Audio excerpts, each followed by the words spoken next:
بسم اللہ الرحمن الرحیم۔ السلام علیکم دوستو، سٹوری ٹائم پر خوش آمدید۔ رسول اللہ صلی اللہ علیہ وسلم کی ولادت با سعادت۔ آپ صلی اللہ علیہ وسلم کی ولادت با سعادت نہ صرف انسانوں کے لیے بلکہ اللہ تعالیٰ کی پوری مخلوقات کے لیے باعث رحمت و سعادت تھی۔ آپ صلی اللہ علیہ وسلم کی والدہ ماجدہ آمنہ بنت وہب بیان کرتی ہیں، جب آپ صلی اللہ علیہ وسلم کی ولادت ہوئی تو میرے جسم سے ایک نور نکلا جس سے ملک شام کے محلات روشن ہو گئے۔ ایوان کسریٰ کے 14 کنگورے گر گئے، مجوس کا آتش کدہ ٹھنڈا ہو گیا، بحیرہ ساوا خشک ہو گیا اور اس کے ارد گرد کے گرجے منہدم ہو گئے۔ آپ صلی اللہ علیہ وسلم کے والد کا نام عبداللہ بن عبد المطلب بن ہاشم تھا۔ وہ ہاشمی اور قریشی تھے، کائنات کے افضل ترین قبیلے سے تعلق رکھتے تھے۔ ان کے جد امجد حضرت اسماعیل بن ابراہیم خلیل اللہ علیہ السلام تھے۔ پیدائش سے چند ماہ پہلے ہی جناب عبداللہ وفات پا چکے تھے۔ ان کا نسب نہایت پاکیزہ تھا۔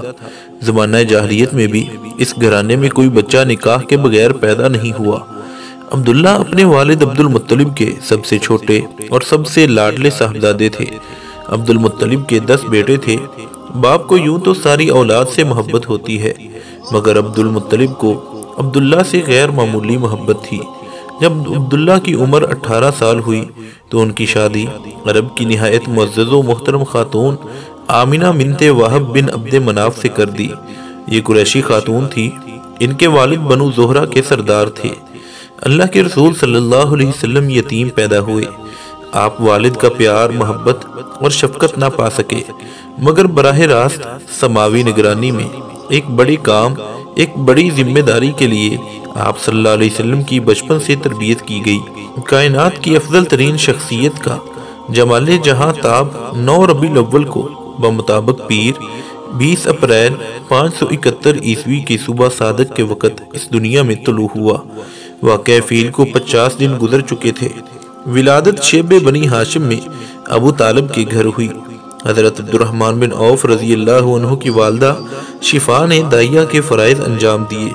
ولادت کے بعد آپ صلی اللہ علیہ وسلم کی والدہ نے دادا کی خدمت میں پوتے کی خوشخبری بھجوائی۔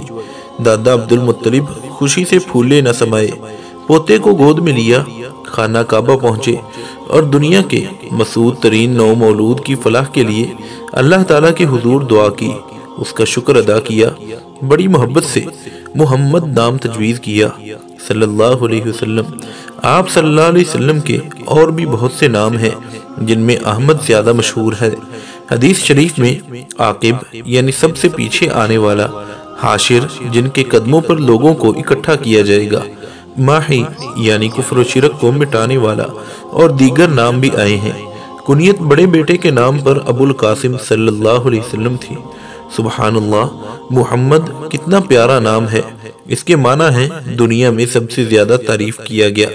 شاعر اسلام سیدنا حسان بن ثابت رضی اللہ عنہ نے کیا خوب کہا ہے کہ اللہ تعالیٰ نے اپنے رسول صلی اللہ علیہ وسلم کی عزت بڑھانے کے لیے ان کا نام اپنے نام سے نکالا۔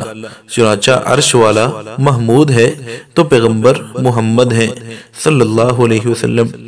عربوں کے ہاں حرب، صخر، حمزہ، طلحہ جیسے نام مشہور تھے، مگر یہ اللہ کی قدرت، اس کی شان اور اسی کی مرضی تھی کہ نام مبارک محمد صلی اللہ علیہ وسلم رکھا گیا۔ اور بلا شبہ اس کائنات میں جتنی تعریف اور جتنا چرچا جناب محمد رسول اللہ صلی اللہ علیہ وسلم کے بے مثل محاسن کا ہوا ہے، اتنا کسی اور بشر کا نہیں ہوا۔ خانہ کعبہ کے سائے تلے عبد المطلب کے لیے ایک قالین کا ٹکڑا بچھا دیا جاتا تھا جس پر احتراماً ان کے سوائے کوئی دوسرا نہیں بیٹھتا تھا۔ ایک دن چھوٹی سی عمر میں آپ صلی اللہ علیہ وسلم آئے اور قالین پر بیٹھ گئے۔ سردار عبد المطلب کی اولاد نے اٹھانا چاہا مگر انہوں نے انکار کیا۔ دوبارہ بیٹھ گئے، انہوں نے پھر منع کیا، شدت اختیار کی۔ ادھر عبد المطلب نے دیکھ لیا، اولاد کو منع کیا کہ اس مبارک بچے کو نہ اٹھاؤ، اور بے اختیار یہ الفاظ بولے، یہ گھر پردوں والا، مرتبے والا اور جاہ والا ہے، اس کی عظمت کے اسباب میں سے ایک سبب میرا یہ بیٹا بھی ہے۔ تو دوستو نبی اکرم صلی اللہ علیہ وسلم کی زندگی کے اگلے واقعات حاصل کرنے کے لیے ہمارے YouTube channel AR story time کو سبسکرائب کر لیں۔ اللہ حافظ و نگہباں۔